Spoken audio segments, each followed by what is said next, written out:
देख रहे हैं केवल सच का। भारत को एक जीवंत ज्ञानवान समाज बनाने और राष्ट्रीय शिक्षा नीति में परिकल्पित 21वीं सदी के भारत का आकांक्षात्मक लक्ष्यों के एक शिक्षा प्रणाली पर आज हम गौर करेंगे। आप देख रहे हैं केवल सच न्यूज, मैं हूं आपके साथ आनंद।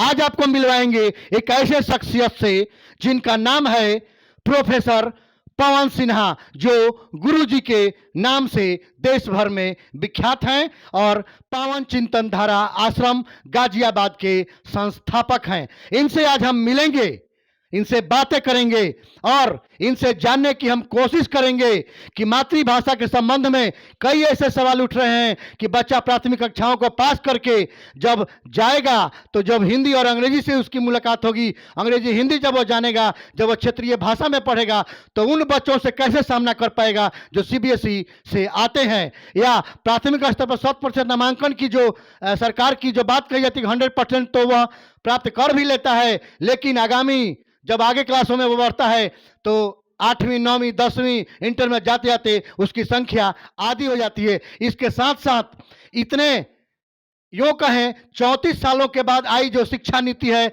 नई शिक्षा नीति 2020, उसके उद्देश्यों के बारे में उस पर चर्चा करेंगे हम प्रोफेसर पवन सिन्हा गुरुजी से। चलिए आपको सीधे लिए चलते हैं प्रोफेसर पवन सिन्हा गुरुजी के पास।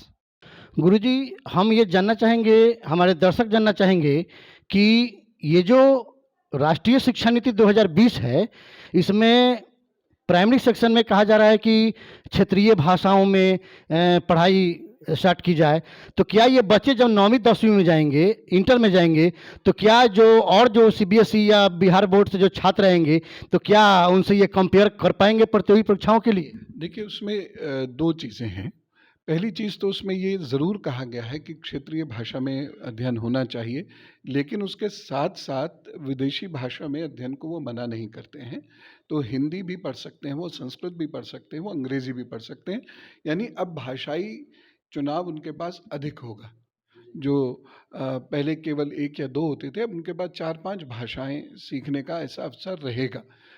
लैंग्वेज को लोकल भाषा में सिखवाने का एक पर्पस ये है जो मेरे विचार से अच्छा है, वो ये कि जो ग्रामीण क्षेत्र का व्यक्ति है या जो ट्राइबल बेल्ट का बच्चा है, वह भी वही पुस्तकें पढ़ सके जो पुस्तकें लोग शहरों में पढ़ रहे हैं। उससे उन पुस्तकों से वो महरूम ना रह जाए, उस ज्ञान से वो महरूम ना रह जाए, और उसको उसकी भाषा में समझाना आसान होगा। जब वो थोड़ा सा बड़ा होगा तो उसको हिंदी, संस्कृत, अंग्रेज़ी आदि इन सभी भाषाओं को सीखने का अवसर मिलेगा। तो बहुत सारे लोग जो ये समझ रहे हैं कि इसमें केवल उसको अपनी क्षेत्रीय भाषा में या अपने गांव की भाषा में पढ़ना है और अंतर्राष्ट्रीय भाषा में नहीं पढ़ सकता, तो ऐसा नहीं है। दोनों ही रास्ते उसके लिए खुले। राष्ट्रीय शिक्षा नीति में जीडीपी का मात्र 6% ही खर्च करने का आया है ऐसा प्रोविज़न, और ये मांग उठ रही है कि नहीं, ये खर्च बढ़ना चाहिए, 10% होना चाहिए। क्या जो लोग मांग उठा रहे हैं, क्या उनका न्यायोचित मांग है? देखिए, 6% भी अभी तक खर्च नहीं हो रहा। 92,000 करोड़ के आसपास का बजट है, जिसमें एक बहुत बड़ा बजट स्कूल की मेंटेनेंस और टीचर्स की या स्टाफ की तनख्वाह का है या मिड डे मील का है। तो शिक्षा के विकास का तो खर्च बहुत थोड़ा है। इसीलिए आप देखिए कि लगभग हर राज्य में आज कॉन्ट्रैक्ट बेसिस वाले टीचर्स बहुत ज़्यादा हैं, शिक्षा मित्र बहुत ज़्यादा हैं, रेगुलर नहीं हो पाए हैं। 8-8, 10-10 साल से वो लोग पढ़ा रहे हैं, लेकिन वो लोग रेगुलर नहीं हो पाए हैं। तो निश्चित रूप से ये खर्चा बढ़ना चाहिए, जीडीपी का परसेंटेज बढ़ना चाहिए, और ये बहुत वर्षों से 6% चला आ रहा है। लेकिन वो 6% भी खर्च कहाँ हो पाता है, और उसमें भी शिक्षा के विकास में तो वह खर्च ज़्यादा होता भी नहीं है। अभी हमें नए लैब्स की ज़रूरत है, अभी हमें अंतर्राष्ट्रीय शिक्षा से के स्तर पर आने की आवश्यकता है। गांव-गांव में भी ऐसे बड़े विशाल स्कूल होने चाहिए, जैसे नई शिक्षा नीति में ये लिखा गया है 10 किलोमीटर के भीतर भीतर उनको पूरी शिक्षा प्राप्त होनी चाहिए। तो ऐसा अभी बहुत कार्य करना बाकी है। तो जो लोग ये मांग उठा रहे हैं कि 6% से अधिक होना चाहिए, तो उनकी वो मांग जायज़ है, और मेरे विचार से शिक्षा का बजट अभी बढ़ना चाहिए। राष्ट्रीय शिक्षा नीति 2020 में जो शिक्षकों की स्थिति है वो 2000 वो क्या कहते हैं उनका सम्मानजनक वेतन, सम्मानजनक पद, सेवा शर्त सब कुछ और शिक्षकों के भांति होना चाहिए। क्या इसकी चर्चा इसमें की गई है? जी हाँ, इसमें जो अभी तक की राष्ट्रीय शिक्षा नीति का जो प्लान है, उसमें सभी शिक्षकों को समान रखा गया है। अब सारे शिक्षक जो प्राइमरी लेवल पर हैं या सेकेंडरी लेवल पर हैं, ये राज्य के सहयोग के बिना या जो राष्ट्रीय शिक्षा नीति में प्रावधान है, उसमें राज्य सरकारों का भी जब तक कि वैसे ही भागीदारी नहीं होगी, उन शिक्षकों का कल्याण नहीं होगा। और शिक्षा चूंकि स्टेट लिस्ट में भी आता है, इसलिए राज्य सरकारों का दायित्व सेकेंडरी एजुकेशन तक अधिक हो जाता है। तो सब लोग मिलकर यदि कार्य करेंगे, तभी शिक्षक और शिक्षण और विद्यार्थी इन तीनों का स्तर बढ़ेगा। सरकारों द्वारा गवर्नर के माध्यम से उच्च शिक्षा पर लगाम कसा जा रहा है, क्या ये जायज है? देखिए, हम तो एक ऐसे स्थान पर बैठे हैं जहाँ पर नालंदा थी। नालंदा का अगर शब्द उच्छेद करें और उसके अर्थ को समझें तो ना अलमदा, यानी एक ऐसी शिक्षा जिस पर किसी का नियंत्रण नहीं है, जो स्वतंत्र है। शिक्षा जब तक स्वतंत्र नहीं होगी, तब तक शिक्षा से विचार ही उत्पन्न नहीं होगा। तो प्रशासनिक नियंत्रण तो समझ में आता है, क्योंकि कागज़ पूरे करने होते हैं, बजट होता है, बजट पर नियंत्रण होना आवश्यक है। लेकिन शिक्षक या शिक्षा चिंतन या विद्यार्थियों पर यदि बहुत ज़्यादा नियंत्रण हो जाएगा, तो शिक्षा का जो स्पिरिट है वह मर जाएगी। सरकारें यह चिल्लाती हैं कि प्राइमरी स्तर पर 100% उपस्थिति चाहिए, नामांकन चाहिए और इस मकसद में सरकारें कामयाब हो भी जाती हैं, लेकिन 9वीं 10वीं इंटर तक जाते जाते उनकी स्थिति 50% से भी कम हो जाती है। क्या इस पर सरकार को क्या एक्शन लेना चाहिए, क्या करना चाहिए? देखिए, ये एक बहुत महत्वपूर्ण प्रश्न आपने पूछा है। ड्रॉप आउट रेट यद्यपि घटा है, लेकिन फिर भी जो बचा है वो बहुत बड़ा है। 2 करोड़ के लगभग बच्चे हर साल, ये 2.3 से 2.6 के बीच की एक डिजिट है, इतने बच्चे ड्रॉप आउट हो जाते हैं। ये एक बड़ी चिंता का विषय है कि ये बच्चे फिर जाते कहाँ हैं। अच्छा, दूसरी बात ये है कि अगर ये बच्चे कोई और उद्योग में लग जाते हैं, तो चूंकि स्किल्ड नहीं है, तो जो वो उद्योग कर रहे होंगे वो निश्चित रूप से उनकी सेहत के लिए अच्छा नहीं होगा, उनके उत्थान के लिए वह अच्छा नहीं होगा। तो चूंकि एक लोक कल्याणकारी सरकार है, एक लोक कल्याणकारी राज्य है भारत, इसलिए भारत को उसके बच्चों के स्वास्थ्य का ध्यान रखना होगा, उसकी शिक्षा का ध्यान रखना होगा। और यदि वो बच्चे ड्रॉप आउट होकर कहीं जा रहे हैं, तो सरकार को उनकी देखभाल भी करनी पड़ेगी।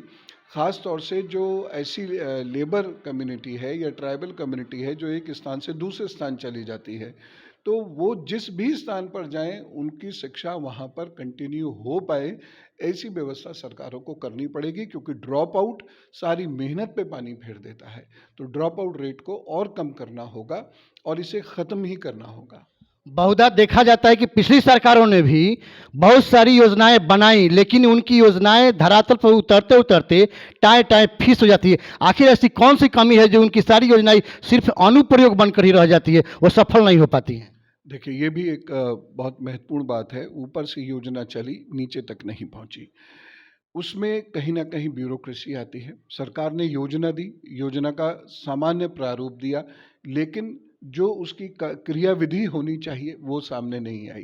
क्रियाविधि नहीं मिली, क्रियाविधि नहीं मिली, ब्यूरोक्रेसी भी कन्फ्यूजन में है। ब्यूरोक्रेसी कन्फ्यूजन में है तो ब्यूरोक्रेसी अनावश्यक बाधाएं उत्पन्न करेगी। उसके बाद चूंकि ब्यूरोक्रेसी भी स्पष्ट स्थिति में नहीं है, स्कूल मैनेजमेंट भी स्पष्ट स्थिति में नहीं होगा, तो वहाँ भी बाधाएं उत्पन्न होंगी। और फिर शिक्षकों के सामने तो फिर बाधाएं हैं। तो जो सबसे महत्वपूर्ण चीज़ है वो ड्राफ्ट नहीं है। ड्राफ्ट का कार्य कैसे होगा, उसकी क्रियाविधि कैसे होगी, रोड मैप क्या है, एक एक छोटे छोटे पॉइंट पर डिटेल से जब तक बात नहीं होगी, एक भ्रम की स्थिति बनी रहेगी। पूर्व की जो शिक्षा नीति थी या पूर्व में जो शिक्षा से संबंधित कमीशंस आए हैं, तो उन्होंने जो मसौदा प्रस्तुत किया वो बहुत उच्च कोटि का था, लेकिन उस मसौदे पर क्रियान्वयन नहीं हुआ। ये एक चिंता की बात थी, जिसकी वजह से वो नीति विफल रही। आगे आने वाले समय में ऐसा ना हो, इसके लिए सरकार को भी और राज्य सरकारों को भी बहुत प्रयत्न करने पड़ेंगे कि जो उनकी क्रियाविधि है, जो उनकी कार्यशैली है, वो बिल्कुल स्पष्ट होनी चाहिए कि एक शिक्षक को करना क्या है, कैसे करना है, कब तक करना है। तब कहीं जाकर यह शिक्षा नीति सफल हो। लेकिन जो स्थानीय प्रखंड स्तर जिला स्तर के जो अधिकारी हैं, वैसे बहुत सारे शिक्षक हैं जो 4 वर्षों से 3 वर्षों से 2 वर्षों से 6 महीनों से उन्हें प्रतिनियुक्त स्कूल से हटा करके उन्हें अन्य कार्यों में लगाया जाता है।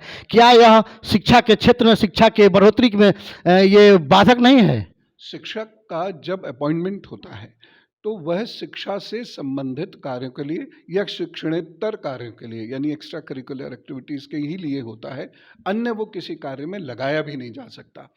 कभी किसी महत्वपूर्ण अवसर पर या किसी आकस्मिक योजना में अगर उनकी थोड़ी सी उपस्थिति मांगी जाए वह तो एक अलग बात है, लेकिन उनकी नियमित उपस्थिति किसी अन्य कार्य में नहीं हो सकती। और गवर्नमेंट को बाकायदा गजट निकालना चाहिए, बाकी सरकारों को भी गजट निकालना चाहिए। दरअसल धन की कमी की वजह से या फिर धन बचाने के कारण वो इन शिक्षकों को कहीं टीकाकरण में लगा देते हैं, कहीं पोलिंग बूथ पर भेज देते हैं। इलेक्शंस तो होते ही रहते हैं, तो पोलिंग बूथ का काम भी इनके सिर रहता है। अब कोरोना में भी इन्होंने काम किया कई जगहों पर, तो ऐसी बहुत सारी योजनाओं में वो लगा देते हैं, जबकि वो इनके सर्विस का पार्ट नहीं है। ये जो शिक्षा नीति है इसमें एमफिल को हटाया जा रहा है, क्यों? आखिर क्या इसके पीछे वजह हो सकती है? दरअसल 4 साल का ग्रेजुएशन करके और उसके उपरांत वह मास्टर्स करेंगे। मास्टर करने के उपरांत वह पीएचडी में जाएंगे और पीएचडी में जो एमफिल का कुछ सिलेबस था रिसर्च मेथोडोलॉजी वगैरह का, वह उसमें अध्ययन करेंगे। तो एमफिल की वहाँ बहुत आवश्यकता रह नहीं जाती और शिक्षक बनने के लिए उनको एक एग्ज़ाम क्वालिफाई करना चूँकि पड़ेगा ही पड़ेगा, तो इसलिए एमफिल एक रिडंडेंट कोर्स हो जाता है जिसमें 2 वर्ष अनावश्यक रूप से किसी बच्चे के खर्च हो जाते हैं, जबकि वही कार्य पीएचडी के स्तर पर कराया जा सकता है। अंतिम सवाल, शिक्षकों से आप क्या चाहते हैं, क्या कहना चाहेंगे इस कार्यक्रम के माध्यम से जो बेहतर से बेहतर वे अपने धरातल पर इसको उतार सकें? 3 बिंदु मैं विशेष रूप से कहूँगा। पहली चीज़ तो यह है कि अपने प्रयोग करें और अपने में नवीनता लाएं और जो आदतन समाज है इसके लिए उपयोगी बनने का प्रयत्न उन्हें करना पड़ेगा, उन स्तरों पर उन्हें आना पड़ेगा। दूसरी चीज़ है अधिकार के साथ साथ उन्हें कर्तव्य भी करने बेहद आवश्यक हैं।